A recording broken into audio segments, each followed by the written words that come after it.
The story kicks off in a brutal scene, blood everywhere, bodies on the ground, and people screaming in terror. In the middle of it all, a powerful man stands tall, completely unfazed. Someone places a crown on his head, and in that moment, he declares himself the king. But before he can bask in his victory, another warrior steps up, trying to take him down. It's pointless. The new king crushes him with ease. Then, everything shifts. The king stares at a mask, lost in thought. He mumbles about his past as a king, and then, out of nowhere, he blacks out. In his unconscious state, he imagines himself sinking deep into the ocean, struggling to stay afloat. A voice echoes in his mind, telling him to seek the light in his new life. When he wakes up, things are completely different. He's no longer the feared king. Instead, he's a baby, held gently by a woman and a man who look at him with pure love. They call him Arthur. The man, his new father, tells him to call him Dad. Arthur, still confused, thinks to himself, "Who are these people?" Slowly it dawns on him he died and was reborn into a whole new world, but this time he's just a weak, helpless child. His new parents adore him, but Arthur feels trapped. He was once powerful, but now he's completely dependent on these strangers who genuinely believe he's their son. His father plays with him, his mother cares for him, but deep inside he struggles to accept this new reality. One day, Arthur watches his father train, and for the first time he realizes this world has power. Magic, even. His father is strong, and during training he accidentally injures himself.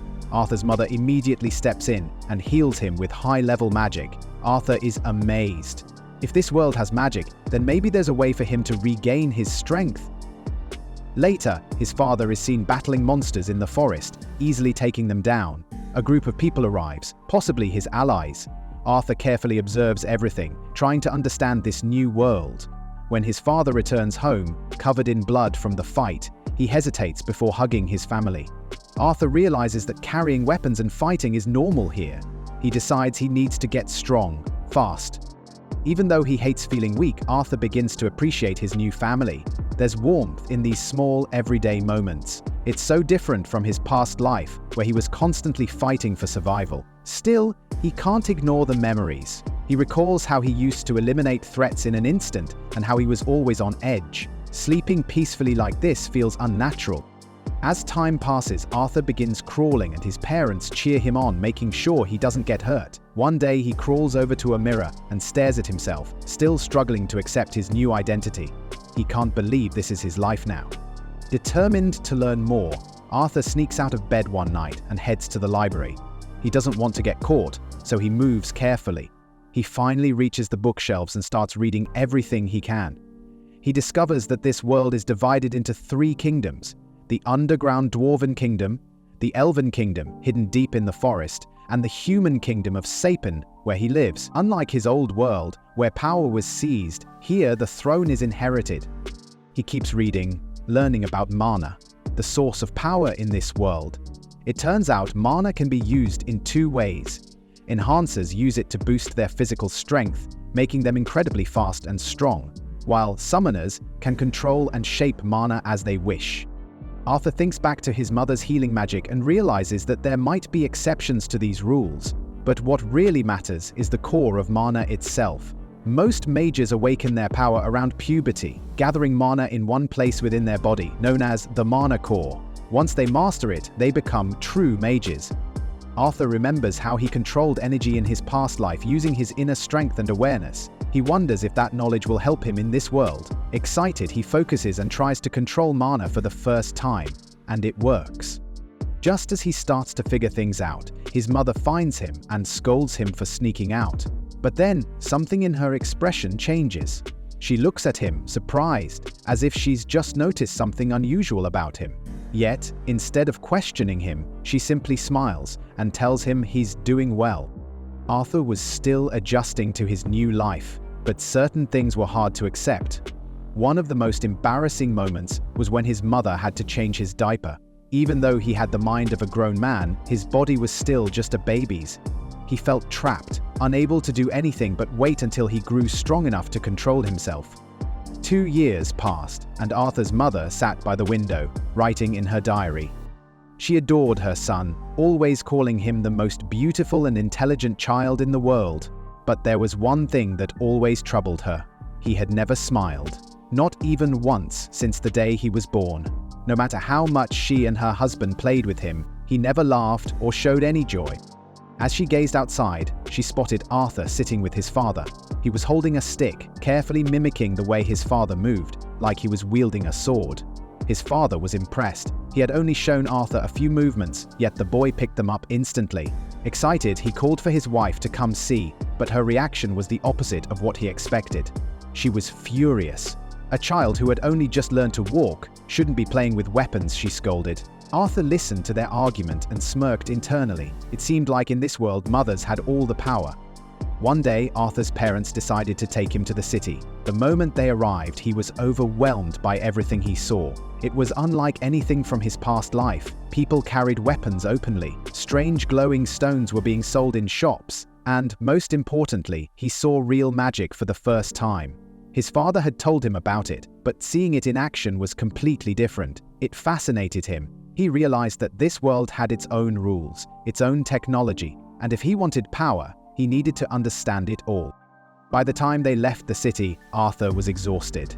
He fell asleep in his mother's arms, his mind swirling with all the new information he had gathered. Even though he still felt frustrated being stuck in a child's body, he couldn't deny one thing: his parents truly cared for him. It was a strange feeling. In his previous life, he had been abandoned as a baby and left in an orphanage. No one had ever looked at him with such warmth. As he drifted off to sleep, he wondered if family was always supposed to be like this. That night, his mother sat beside him, gently running her fingers through his hair. She spoke softly, as if talking to herself, saying she knew all the little things he did. Sneaking off to read, pretending to be asleep when he wasn't. She had already figured him out. And one day, she believed he would try to leave home to explore the world on his own. The next morning, Arthur watched his father practicing magic. He was moving stones through the air with ease using his mana. Arthur studied him closely. Having a powerful mage as a father was incredibly useful. He had a living example to learn from. As Arthur watched, his mother appeared behind them. She told him that today was special. His father was going to demonstrate something much stronger than before. Arthur's curiosity grew. His father gathered energy, then unleashed an attack that sent a shockwave through the air. Arthur was stunned. His father was an enhancer, someone who used mana to strengthen their physical abilities. Seeing this power in action only fueled his desire to master mana himself. That night, Arthur was supposed to go to bed, but he had other plans. He wanted to read. His mother refused at first, but after he gave her a pitiful, innocent look, she finally gave in. She couldn't resist those eyes. Over the past 2 years, Arthur had discovered many things, but the most important was how to gather mana into a single point in his body. It was difficult, requiring intense concentration, but his efforts were finally paying off. He could feel the essence of mana forming within him. As his father rested outside, a sudden explosion rocked the house. His father acted instantly, protecting Arthur's mother from the blast. Panic filled their faces as they rushed inside, terrified that something had happened to their son. When they found him, their eyes widened in shock. Arthur was unharmed, but he was surrounded by a strange energy. He had unknowingly triggered a surge of mana. Arthur was overjoyed. He had finally done it. He had taken his first real step toward mastering mana. But before he could celebrate, the ceiling above him gave way. He braced himself for impact, thinking this might be his end. At the last moment, his parents rushed in and shielded him from the falling debris. For the first time, Arthur truly understood something. His parents would do anything to keep him safe. They had risked their lives without hesitation. His mother held him tightly, crying tears of relief. Something deep inside him stirred. In his past life, he had always been alone. No one had ever worried about him like this. Suddenly, he felt something unfamiliar on his cheeks. Tears. He was crying too. He didn't even know why, but it was the first time he had ever felt this way. He buried his face in his mother's embrace, allowing himself to feel the warmth of his new family. But the moment of peace didn't last long. A deep, guttural growl echoed from the forest. Something dangerous was nearby. We flash back to Arthur's past life, when he was known as King Grey. He's in a royal court, deciding the fate of a man who tried to kill him. Even though the crime is serious, the council decides to show mercy. They plan to send the man back to his homeland with his family, where he'll face his final punishment. The man, knowing he's doomed, begs the court not to hurt his wife and son. He admits to his crime but insists it's his fault alone. He understands that going back home means a terrible fate for them. As he kneels, he looks directly at King Grey, pleading for his family's safety. The council warns him that he shouldn't speak to the king like that, but King Grey steps in. In a shocking move, he kills the man's family right in front of him, believing he's saving them from a worse fate. The man, heartbroken, accepts this twisted mercy. Fast forward to the present, a few years later. Arthur is now training in combat with his dad, Reynolds. One day, Reynolds tries to give him a pair of gloves like his own, but Arthur refuses. He thinks using a sword is smarter since he's small and would get hurt in a fistfight. Reynolds is disappointed, but respects his choice and starts teaching him sword fighting instead. During practice, Reynolds shows Arthur how to use mana to make his sword stronger. Arthur picks it up quickly, and when he tries it, he breaks Reynolds' training stick with one hit. Reynolds is shocked. Later, he talks to Arthur's mum, Alice, saying Arthur needs a better teacher because he's clearly talented. Reynolds thought he'd be the one to train him, but it's obvious Arthur is on another level. Alice isn't so sure about letting Arthur go to someone else for training. Reynolds mentions how Arthur managed to break mana-reinforced wood at just 4 years old, which surprises Alice. They start to argue, and Arthur, watching quietly, realizes emotions can get in the way. He suggests they all go together for training. After a moment, his parents smile, impressed by his idea, and they start packing for the trip. Arthur feels happy, seeing them excited. Soon, their ride arrives. Arthur introduces himself to the group picking them up, who turn out to be the Twin Horns, a team that helped rebuild their home after a disaster. The leader, Adam, and the rest of the crew, Angela, Durden, Jasmine, and Helen, are like a dream team. As they set off, Arthur thinks about how old-fashioned this travel feels compared to the tech he knew before. But it's nice sitting next to his mum, making the journey feel cozy. They're headed to a city called Cyrus, and Arthur knows danger is always around the corner. That becomes clear when they set up camp for the night, and monsters attack. Everyone jumps into action. Arthur watches closely, noticing how well the team fights together. He realizes he needs to be strong like them one day. Later, while they eat around the campfire, Arthur thinks about how traveling isn't always comfortable, but at least the food is warm. Suddenly, Alice sighs, and Arthur notices she looks full, even though he's eyeing her plate. Then he sees Reynolds has an injury. Alice starts to help him, but Helen and Jasmine sense something in the woods and get ready to protect them while she uses her healing magic. Arthur thinks about how his mum might be a special kind of mage called an emitter, known for their healing powers. Since emitters are rare, they usually keep a low profile to avoid drawing attention. This helps him understand why his parents chose to live a quiet life in the countryside. After a bit, Alice finishes healing Reynolds. Out of nowhere, Adam says he wants to get in a workout before bed and asks Reynolds if he can take Arthur for a quick training session. Arthur is surprised, but since his dad doesn't say no, he has to go along with it. As they start, Arthur sees that Adam is using a spear. He begins to worry that this might be more intense than just some light training, especially since he's only 4 years old, but he keeps his concerns to himself and decides to go with the flow. Adam asks if he's ready and starts channeling mana into his spear. Arthur realizes Adam is serious, so he follows suit, pouring mana into his own weapon and legs. This catches Adam off guard. Without wasting time, Arthur charges at him. Adam tries to block, but Arthur suddenly disappears from view and reappears behind him. He slips a bit in the dirt but manages to stay upright. Even at his young age, Arthur keeps up with Adam's moves until Adam lands a strong hit that sends him flying. Arthur feels how light his body is. Luckily, Angela uses her wind magic to gently catch him, preventing a hard fall. Alice breathes a sigh of relief, almost panicking at the thought of her little boy getting hurt. Arthur thanks Angela while the rest of the group scolds Adam for being too rough with a child. Adam tries to defend himself, saying Arthur is a little monster, but that doesn't help his case. As the group argues, Arthur, still catching his breath, is surprised when Yasmin suddenly appears next to him and asks how he did what he just did. He stays quiet, unsure of how to respond, but he can see she's determined to find out. The journey continues smoothly after that. Arthur trains not just with Adam but with everyone in the group. He learns a lot and even shares some knowledge from his past life. It's been a real eye-opener for him. He even teaches Yasmin how to use mana to improve her footwork for faster movement. Over time, he notices she's sticking close to him, which he doesn't mind at all.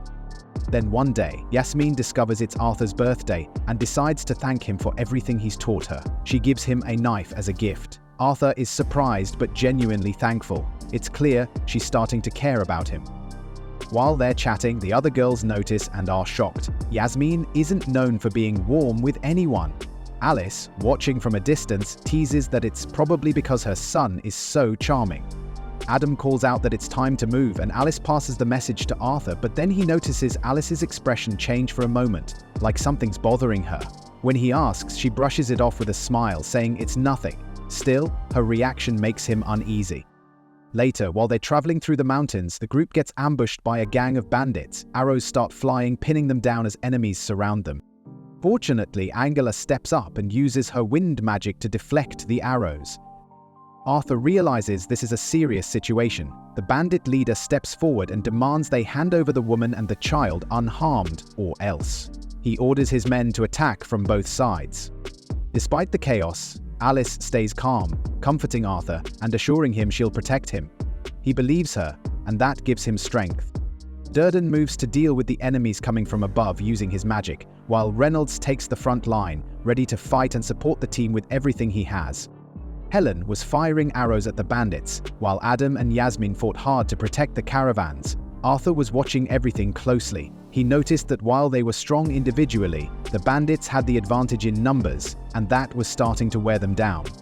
As the battle dragged on, exhaustion set in. Then, in a brutal move, the bandit leader threw Reynolds against one of the wagons, injuring him badly. This forced Alice and Arthur to come out of hiding. Even hurt, Reynolds told them to stay back.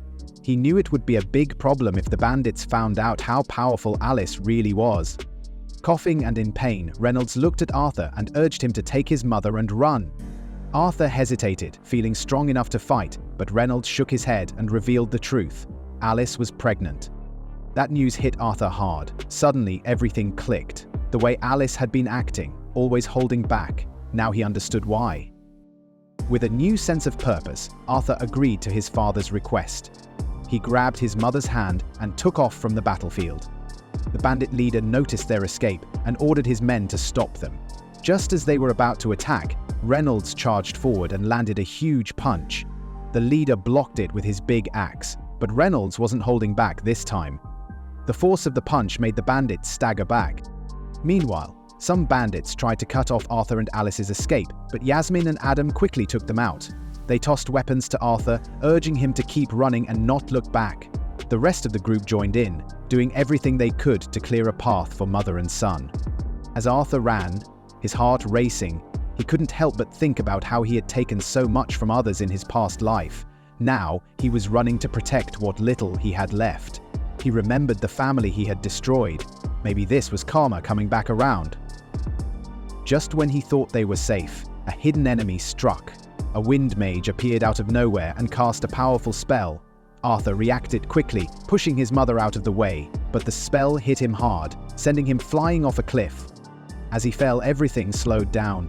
He didn't want to die alone, so he grabbed the dagger at his belt and threw it upward, managing to catch the wind mage by the leg, pulling the attacker down with him. Back on the battlefield, Angela and Durden were casting spells, trying to catch Arthur as he fell, as the wind whipped around him.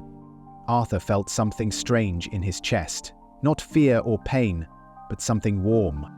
He realized he understood what that man had meant when he sacrificed himself for his loved ones. He thought about the family he had destroyed, the home he had burned, and how the parents had only cared that their child was safe. That man had given everything to protect those he loved. Tears filled Arthur's eyes as joy and sorrow mixed inside him. He remembered his father's words and the fact that he was going to be a big brother, something he never thought he'd experience. The thought made the tears flow even more. As the ground rushed up to meet him, everything faded to black. In the next moment, Arthur found himself alive. He woke up in a strange forest somewhere he didn't recognize. The first thing he saw was a huge, intimidating beast standing over him. The creature looked him straight in the eyes and said, "Good morning, Arthur," greeting him by name. Arthur was stunned. That was the last thing he expected to hear. And that's the end of this episode. Thanks for watching.